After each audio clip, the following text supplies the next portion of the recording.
दिल से धन्यवाद करते हैं महान प्रेम के लिए। आपने हमारी ओर रिश्ते के लिए हाथ बढ़ाया ताकि मनुष्य आपके साथ उस संबंध को जो आप हमारे साथ रखना चाहते हैं अपनी आत्मा के द्वारा हमारी आत्मा से, वो संबंध की शुरुआत प्रभु हमारे जीवन में हो सके। शुरुआत आपने की, अपने पुत्र के बलिदान के द्वारा आपने इस संबंध की शुरुआत की है और ये संबंध पवित्र आत्मा की अगुवाई में चलने से ही पूर्ण होता है। धन्यवाद करते पिता परमेश्वर, पवित्र वचनों के द्वारा आपने सब बातों को जो आप मनुष्य से चाहते थे सबको इसमें लिखित रूप में दिया और हमें पवित्र आत्मा दिया ताकि पवित्र आत्मा आपकी बातें जो आप चाहते हैं उन्हें हमको सिखाए भी, जताए भी, बताए भी तो और हमें सामर्थ्य दे ताकि हम उन बातों के अनुसार कर सकें और आपकी महिमा हमारे जीवन से ऐसी प्रकट हो जैसी आपकी महिमा प्रकट होनी चाहिए। आपका नाम महिमा पाए। धन्यवाद करते हैं इस प्रार्थना को आपके इकलौते प्रभु यीशु मसीह के नाम से आमीन। सबको जय मसीह की। परमेश्वर का धन्यवाद करते हैं और इसलिए क्योंकि परमेश्वर इस योग्य है। परमेश्वर के वचन में अगर आपने ध्यान दिया हो कि परमेश्वर का वचन हर बात में यानी पूरी व्यवस्था पूरा यानी शुरू से लेकर आखिर तक परमेश्वर के वचन में एक खास चीज़ लिखी हुई है कि ऐसा करना चाहिए, ऐसा होना चाहिए, लेकिन ऐसा होता नहीं है। इस अंतर को हमें और आपको सीखना और समझना है कि अगर आपसे कहा जाए ऐसा करना चाहिए लेकिन ऐसा है, इसमें अंतर करें तो आप देखेंगे कि जैसा होना चाहिए वैसा नहीं है और जैसा नहीं होना चाहिए वैसा ही है। और इसलिए हमें सब बातों से ऊपर उठकर अपने जीवन में ये देखना चाहिए कि परमेश्वर के वचन के अनुसार क्या चीज़ हमारे जीवन में नहीं है जो परमेश्वर के वचन के अनुसार होनी चाहिए, ताकि हमारा जीवन जब इस वचन के अनुसार होगा तभी हमारे जीवन में वचन में लिखे हुए वायदे पूर्ण होंगे। हमें वो चीज़ें वैसे ही प्राप्त होंगी जैसी इसमें लिखी हुई है। हम इसलिए आज आपके सामने संबंधों के विषय में हम देख रहे हैं, रिश्तों के विषय में हम देख रहे हैं और आज आपको दो बातें बताएंगे रिश्तों से संबंधित, restoration of relationship and the maintenance of relationship. यानी रेस्टोरेशन का मतलब होता है संबंध खराब हो गए और ऐसी हालत हो गई कि अब किसी सूरत में ये संबंध ठीक नहीं हो सकते, फिर भी परमेश्वर असंभव को संभव करने वाला है। समस्त मानव जाति का परमेश्वर के साथ संबंध शुरू से खराब होता चला गया और इतना खराब हो गया कि वो किसी भी सूरत में ठीक होने के लायक नहीं था। परमेश्वर ने अपने पुत्र के बलिदान के द्वारा फिर एक शुरुआत की, एक नई शुरुआत हमारे और आपके जीवन में, ताकि परमेश्वर इस वाचा के अंतर्गत अपने पुत्र के बलिदान के द्वारा उस कारण को हमारे जीवन से दूर करें जिस कारण से हमारे और परमेश्वर के संबंध नहीं स्थापित नहीं हो सकते हैं। आगे चलने की तो बात ही अलग है। परमेश्वर का संबंध, परमेश्वर से हमारा जो आत्मिक संबंध स्थापित होता है वो परमेश्वर के इकलौते पुत्र प्रभु यीशु मसीह के बलिदान से ही होता है, क्योंकि उसके बलिदान से हमें पापों की क्षमा मिलती है। परमेश्वर जो परम पवित्र है वो हमारे साथ तब तक संबंध नहीं रख सकता जब तक हम पापी हैं। परमेश्वर ने सबसे पहले हमारे जीवन में अपने उस कारण को ख़त्म किया जिस कारण से हमारा परमेश्वर के साथ संबंध स्थापित नहीं हो सकता था, और वो था पाप। इसलिए प्रभु यीशु मसीह हमारे पापों के लिए बलिदान हुआ ताकि हमें छुटकारा मिले, और ये छुटकारा हमें विश्वास करते ही प्राप्त हो जाता है। परमेश्वर पर विश्वास, परमेश्वर के इकलौते पुत्र पर विश्वास, परमेश्वर के द्वारा किए गए अपने पुत्र के बलिदान पर विश्वास कि वो हमारे पापों के लिए मरा, गाड़ा गया और जी उठा।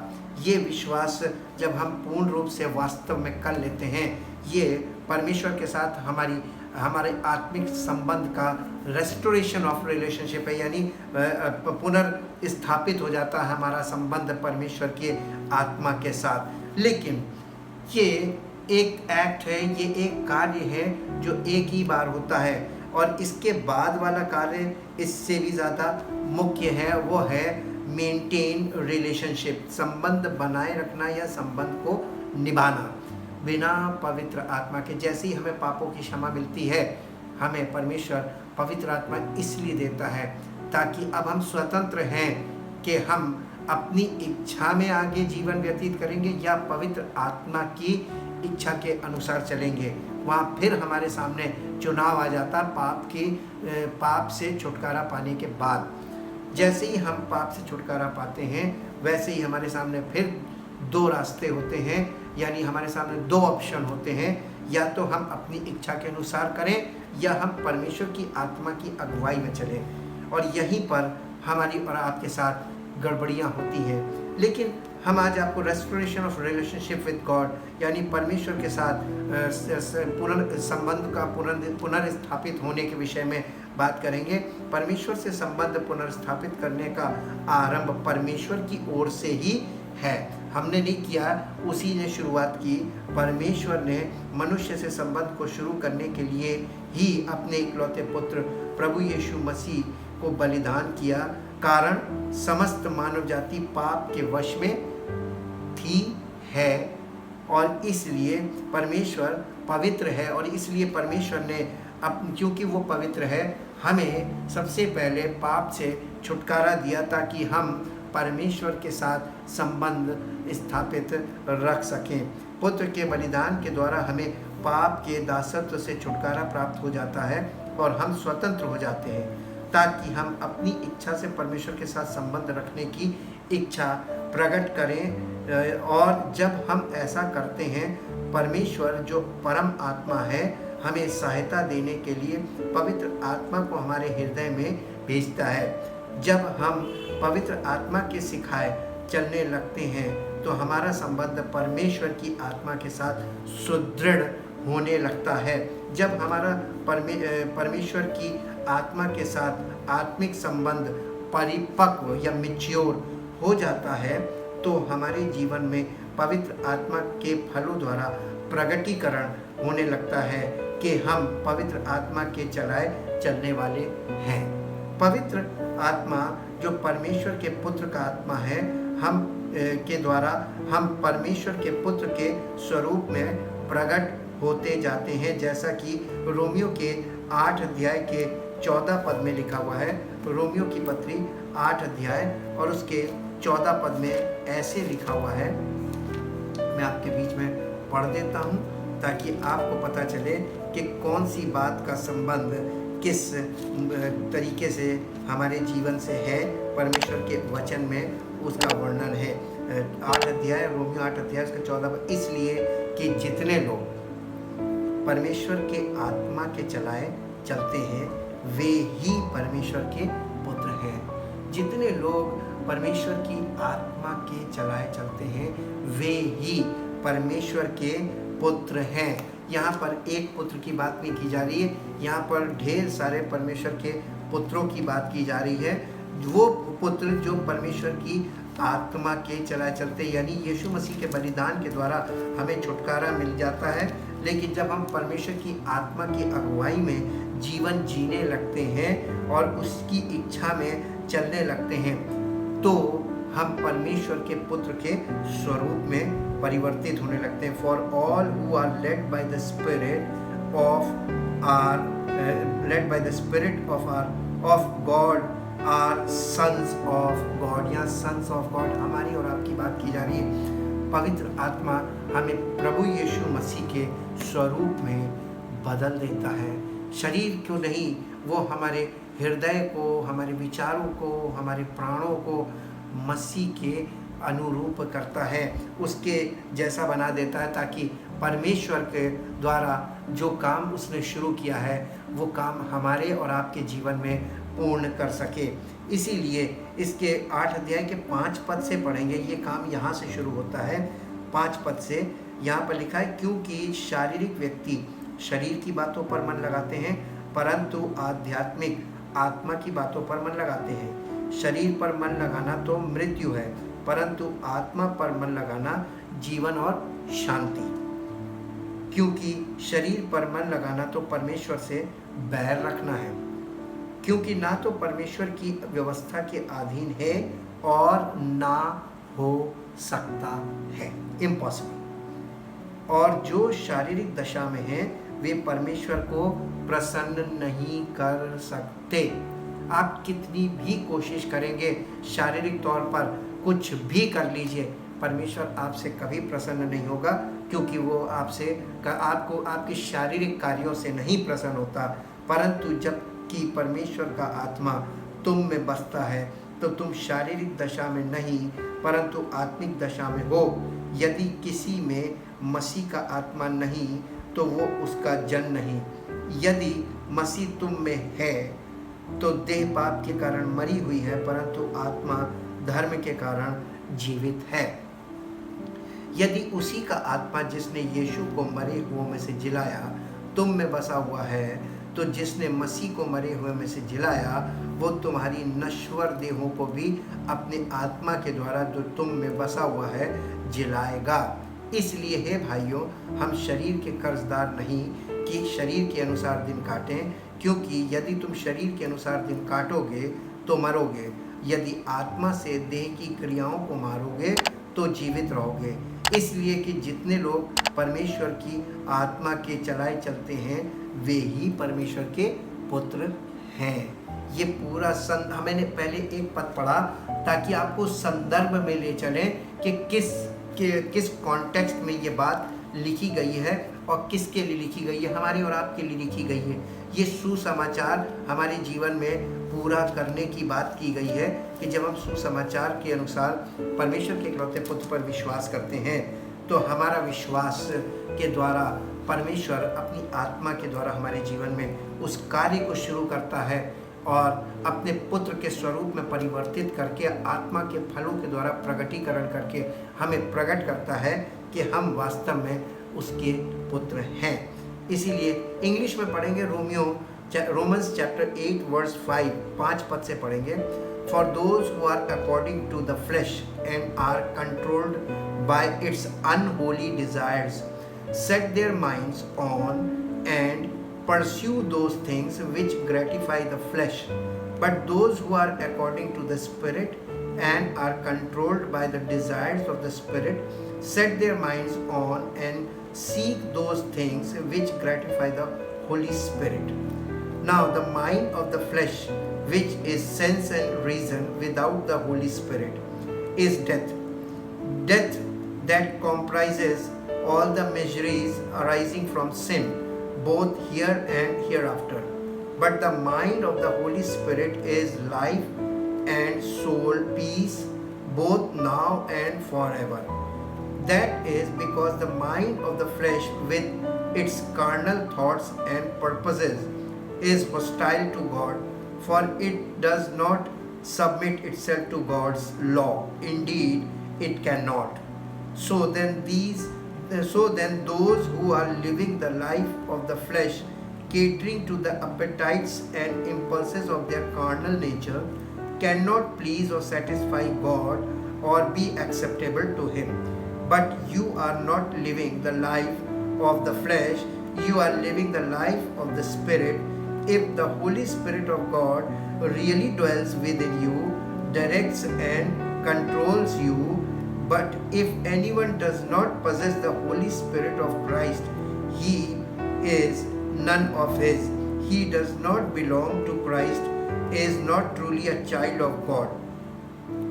But if Christ lives in you, then although your natural body is dead by reason of sin and guilt, the Spirit is alive because of the righteousness that He imputes to you.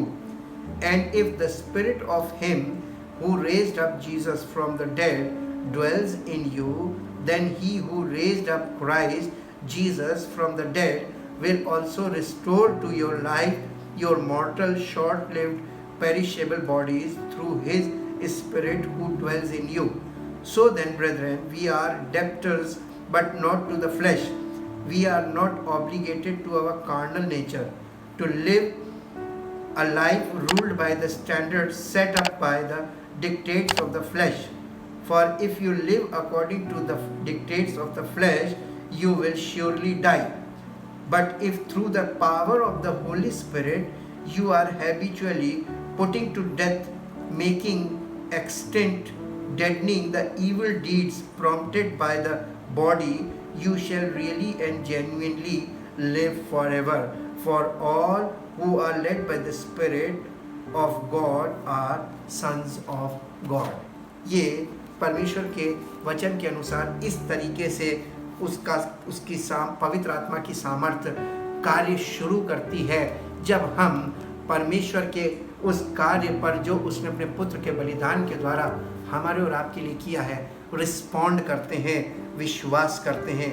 विश्वास करना परमेश्वर को respond करना है कि हाँ प्रभु, हम इस बात को मानते हैं, एक्सेप्ट करते हैं। इसलिए अब पहला कुरिन्थियों उसके पहले अध्याय के 18 पद में देखेंगे। पहला कुरिन्थियों पहला अध्याय, पहला कुरिन्थियों 1 Corinthians chapter 1 verse 18। क्योंकि क्रूस की कथा नाश होने वालों के लिए मूर्खता है, परंतु हम उद्धार पाने वालों के लिए परमेश्वर की सामर्थ है। क्योंकि लिखा है, मैं ज्ञानवानों के ज्ञान को नष्ट करूंगा और समझदारों की समझ को तुच्छ कर दूंगा।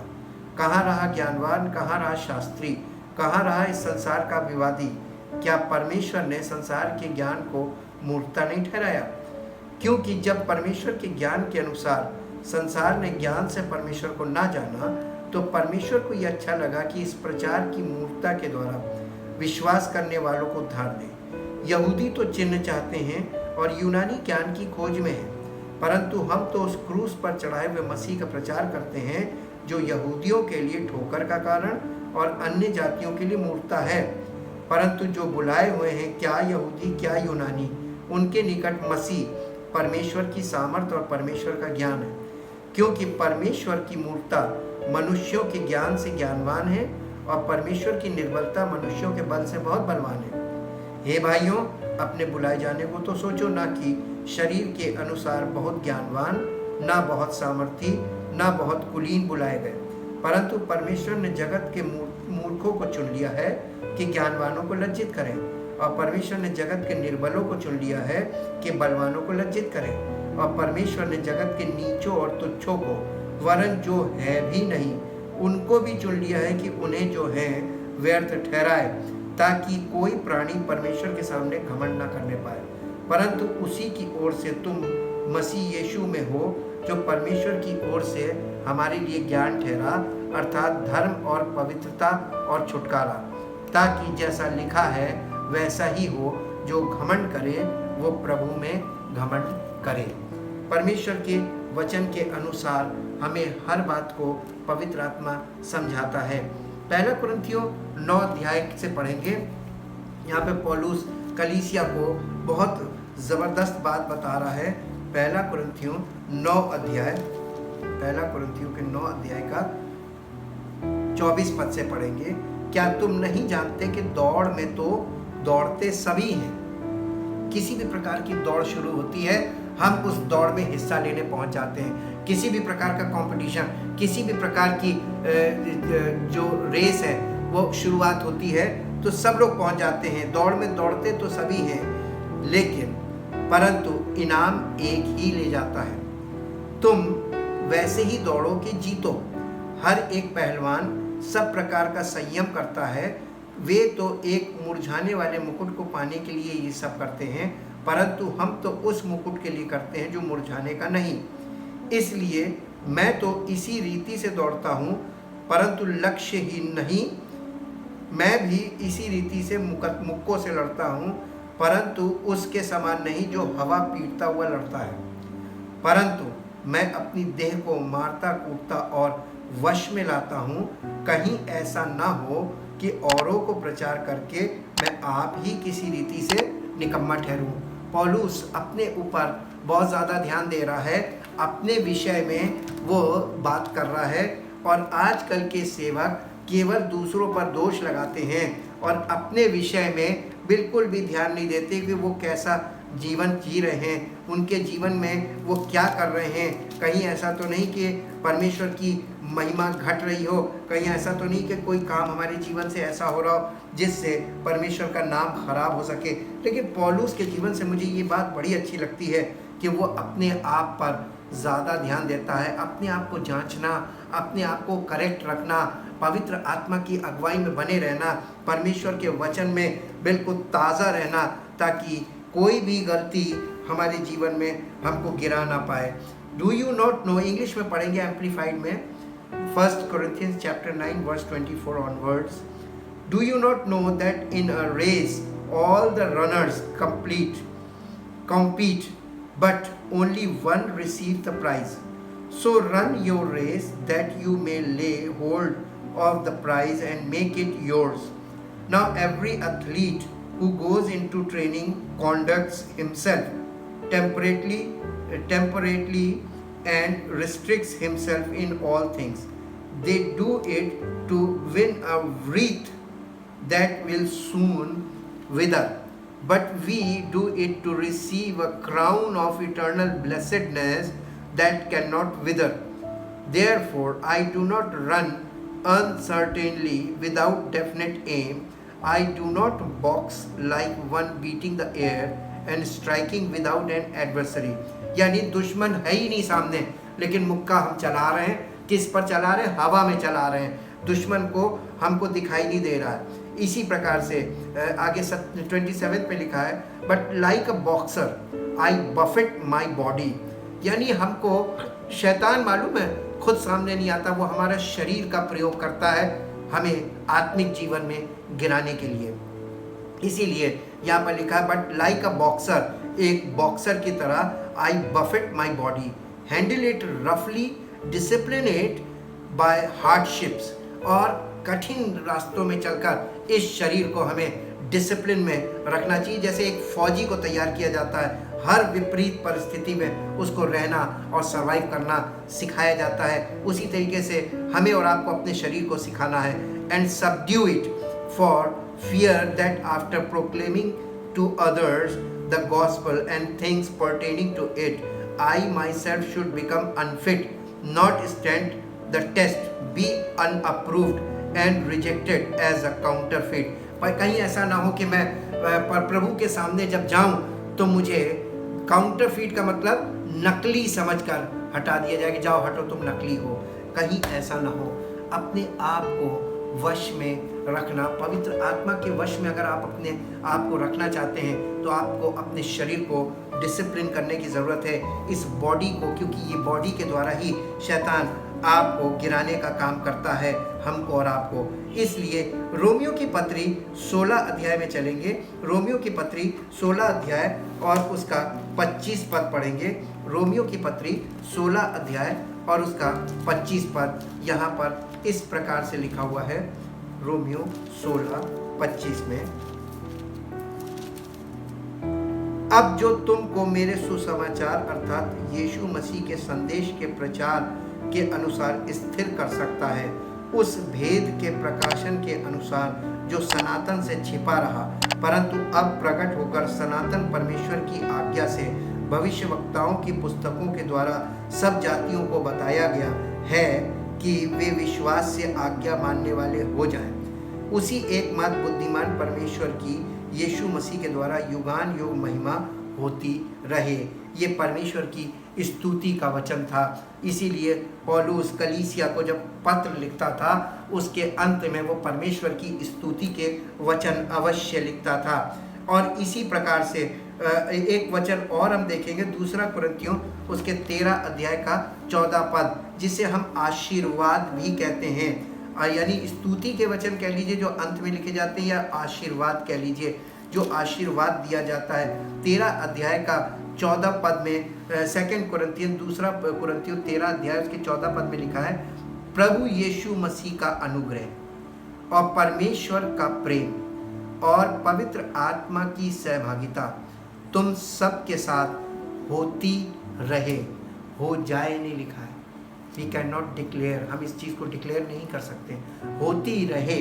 अगर आप इस कंडीशन को पूरा करते हैं तो आपके जीवन में ये आशीर्वाद पूरा होगा। कैसे? इंग्लिश में पढ़ेंगे, आपको इसको और समझ में आ जाएगा। 2 Corinthians chapter 13 verse 14, 2 Corinthians chapter 13 verse 14, the grace means favor and spiritual blessing of the Lord Jesus Christ and the love of God and the presence and fellowship, the communion and sharing together and participation in the Holy Spirit be with you all. Amen. यानी परमेश्वर की ओर से ऐसा हो।